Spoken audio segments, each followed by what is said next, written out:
Hello and welcome to Best of the Bets. I'm Christina Nicolaides and we're here to discuss this weekend's betting opportunities in the Premier League for the weekend and on Monday.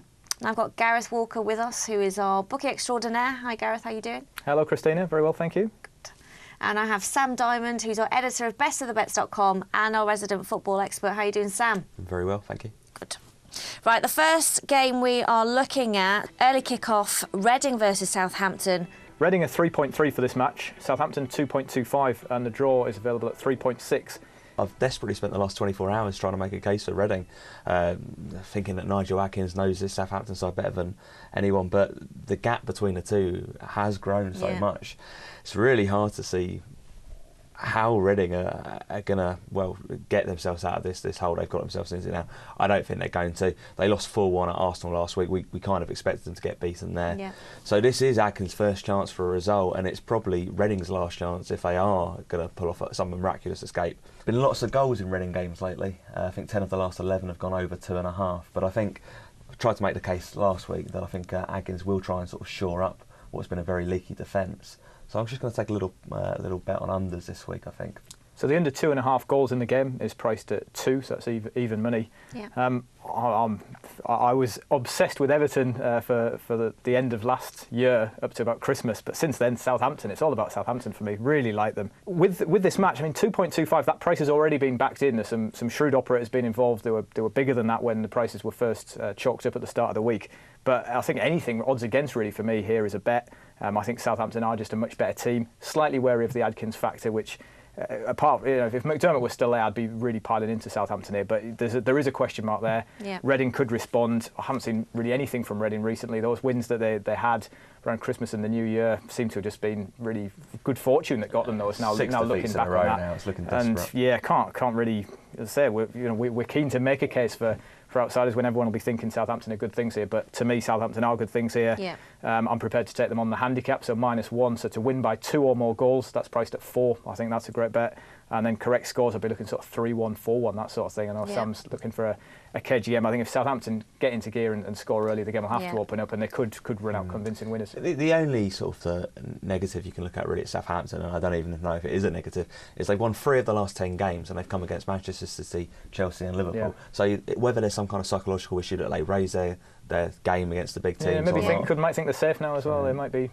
So who knows? But Reading desperately needs something. I'm not sure they're going to really get anything. Now you've heard what the boys have had to say. It is time to listen to what Mike Holden has to say about this particular game. Adkins should take all the credit for the team that he's built and the spirit that he's generated at St Mary's. But there's no doubt that Pochettino has taken it onto a new level. And I do think that he's valuing back in Southampton at 5-4 for the away win at the Medeski. Because I think Reading are kind of hit the situation now where the situation is too desperate for them, basically. Relegation is bound to happen. It's not really something they can avoid anymore because they're struggling to create chances. They're not making things happen enough. So I can see this just being another nail in the coffin. And as far as Adkins is concerned, Southampton could do it in a bit of style. So it might be an afternoon he wants to forget. OK, so the next game we're moving on to is Stoke versus Aston Villa. Stoke are 2.1, they're favourites for this. The draw's 3.35 and Aston Villa are 3.9. There's some big games this weekend at the foot of the table, but for me, I think this is probably the most important in terms of the relegation picture. Yeah. I think it's a real 6-pointer, and Stoke, as you're right to point out, has just absolutely plummeted. I think since they went into 2013 on the back of an unbeaten 10-match run, and since then, they've lost 8 and drawn 2 of 11 games. They picked up just 5 points in 2013. That's the fewest of any team in the Premier League. They are very much in this relegation shake-up. At least for Aston Villa, they can actually score goals. It's for Stoke, who's going to score the goal? There's no one scoring goals. Well, Stoke will be in the relegation picture if they lose this match, because if Villa win, then that obviously brings the pack closer. If Stoke win this, then you'd imagine they're safe. So Pulis might be able to get them really wound up for this one. Yeah. I know you are keen on Villa. Well, I am. Villa score goals, but the problem they do have is they also concede. Yeah, they do. It's now 15 Premier League games, 20 in all competitions since they kept a clean sheet. It was in this game, in fact, It was this game. It was a terrible back game. In December, 0-0, dreadful match, as most Stoke City matches tend to be. And Stoke have now gone 2 home games without scoring a goal against sides that aren't the best on the road in West Brom and West Ham. So Yeah, I do like Villa. I think there's a lot to like about them. Still, individual errors are costing them. You know, they can go to Stoke, they can score goals, and I think they can win this. And I think they might even get their clean sheet. Really? Yeah. For me, the issue with Villa is they can play some nice stuff and they look good for a half or for an hour even, but they just seem to have this tendency to self-destruct at a certain stage. So, yeah, I was looking at Villa, but the angle I'd like to go, actually, is a most unusual one with Stoke games, is to look at there being goals here. Okay. Ordinarily, you'd be looking at unders every time for Stoke. Highlighted last week, this stat, which is now 15 out of 31 games where there's been under 1.5 goals in the game, which is incredible. The lowest goal scorers in the division, averaging less than a goal a game, 0.87 goals a game. 1 goal in the last 5 games. So everything would point to them to not being many goals. But just this Villa defence, I think Stoke really will have this opportunity. And there have been a couple of relatively high-scoring games involving Stoke when they've played the bottom sides. So I actually am going to go for over 2.5 in a Stoke game, which is a bet I didn't think I'd ever be putting forward. But prices of 2.2 have tempted me in. Both teams to score, which is 1.9. A speculative score here, I'm going for it will be 2-2, which is priced at 15. So really ignoring history and just going on perhaps how this game may well unfold. Aston Villa at 3.9 for me, look a bet, and 2-0, 14.4 if you want a speculative scoreline. We're going to move on to Norwich versus Swansea. Swansea have lost their last 3 league encounters. Norwich only winning 1 game in their last 10. For this, Norwich 2.6, draws 3.35 and Swansea 2.8. Norwich won this game 4-3 at Swansea back in December, but don't expect a repeat this time. Extraordinary game, that was. It was, because I just don't think there'll be goals this time around. Carrow Road has seen the fewest goals in the Premier League this season, just 31. There's been 4 0-0 draws there, and Norwich have kept 7 clean sheets there this season, and this is a big chance for them because Swansea are not great travellers. You've pointed out their form, especially since they won the Capital One Cup, and to be honest, they just don't score goals away from home. They failed to score in 9 of their 15 away games this season. I like 0-0 for this game. This is the bet I'm going to go for. No goal scorer. 9.5. Well, it's a very big price, and I'll have to agree with that because everything that you look at here points to there being no goals. Unlike in the Stoke game, where I could make a case for things being different this time, I can't really hear because Swansea just seem to be on cruise control till the end of the season. For all the noises that are coming out about how it's important to finish the season on a high, when you've got a game where both teams, if it gets to the hour mark and it's 0-0, and both teams are going to be thinking actually a point's fair enough from this game, then 0-0 seems a real option. You'd almost think it'd have to be an individual error for something to go wrong. And Norwich are very, very solid, don't make mistakes. They don't. They've still only lost 3 home games this season, and to good teams in City, Chelsea and Liverpool. But they failed to score now in 7 of their last 10 matches. So with both teams just sort of not firing in front of goal, can you really make a case for it being anything other than it all 0-0? Points, and So again, we're all agreed. If you want to sort of safer play, under 2.5 goals here is priced at 1.8. So you're covering if someone does nick a winner or it's 1 each or whatever. But 0-0, really can't put people off that. I think it's a great bet. Okay, next match, we're going to look at West Brom versus Arsenal. What can we expect? Well, West Brom are Gareth? 4.2 to win this match. The draw's 3.6, and Arsenal odds on away from home at 1.9.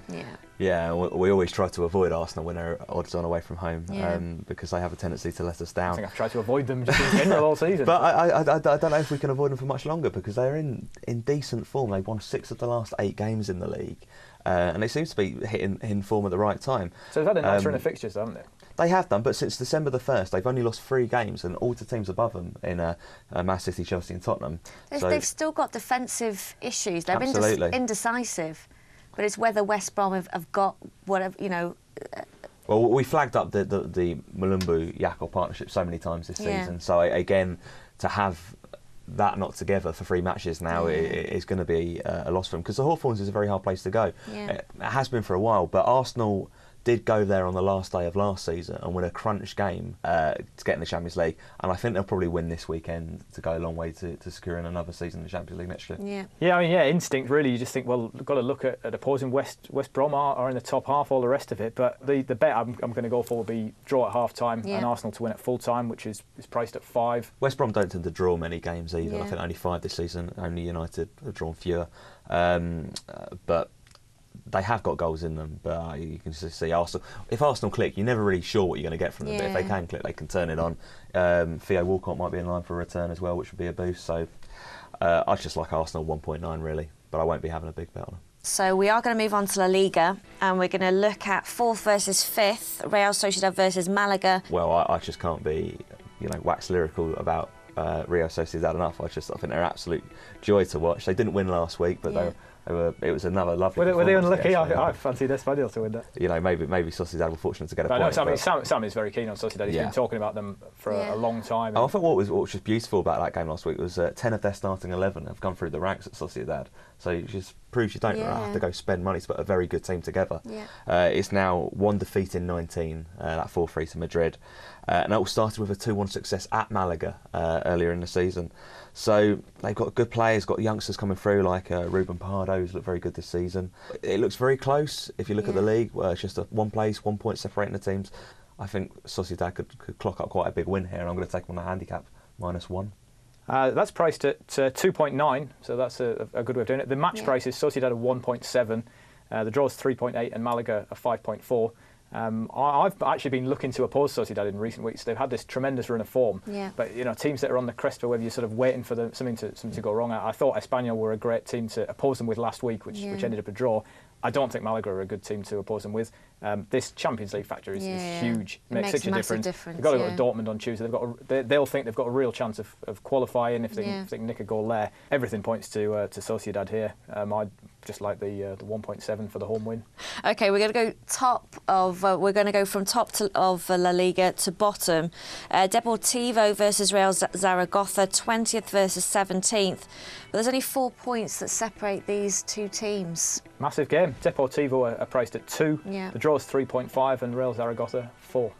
There's only 4 points that separate them, but it was a lot more a few weeks ago. And that's because Deportivo have put back-to-back wins together. Deportivo are a very short price for this game, considering before those 2 recent wins what they had done. I think it was 7 defeats and a draw in the 8 games preceding that. So I'm sort of loath to go in on the home side here. But an angle I like is I thought Deportivo all season have been a very, very much an overs side. And funny enough, when these two met at Zaragoza early in the season, it ended up 5-3. So overs is definitely a way I want to play it. You look at Deportivo's last 2 results. We had a 3-2 and a 3-1. Over 3 goals at 2.7 looks a very good bet to me. Yeah, I was looking at the overs, but I'm not sure if Pizzi and Postiga will be fit for this one, which puts a question mark against it. So I was actually looking at the under 2.5 at 1.8, but it'll certainly be a late play because if they are fit, then I may well switch the bet. It sounds a bit of a cop out. Well, it depends what the team uses, but I mean they'd be key to the being chances of goals. Definitely. So yeah, depending on that, maybe 1 each was the correct score I looked at for this, which is priced at 7. May well be a draw more by accident than design. But Ricky's scoring again for them. He's got 4 in the last 5, and I don't think it'll be the traditional relegation 6-pointer. So I'm going to go goals. Speculative scoreline 3-all is 31. Wouldn't surprise me. So we've heard what Gareth and Sam have had to say about Saturday's games. Now it's time to hear what you've got to say. At GBomb44, Gareth, he says totally disgusted with the Albion. Can't see beyond a comfortable Arsenal victory. 1.9 for that, and I don't think we could see beyond a comfortable Arsenal victory really either. So all agreed. Disappointing news for G-Bomb. Okay, best bet, Gareth, for Saturday. It's not the first time I've gone for them for best bet. Southampton 2.25. I still think at that price they're a very good bet, and I make them my best bet for Saturday definitely. Okay, Sam. Best bet for me, 2 words: Aston, and of course Villa. 3.9 to win at Stoke. Okay, and I'm going to go for no goal scorer, Norwich versus Swansea. That's 9.5, and for once, I think you've picked a good one. Thank you for that, Gareth. I love your support every week. For you to place your bets on any of Saturday's games and much more for all the latest odds, do head to our website, which is heavenbet.com. For our Danish viewers, it's mermaidbet.dk. And join us after the break when we look at Sunday's fixtures and the monster game that we've got on Monday, the Manchester Derby.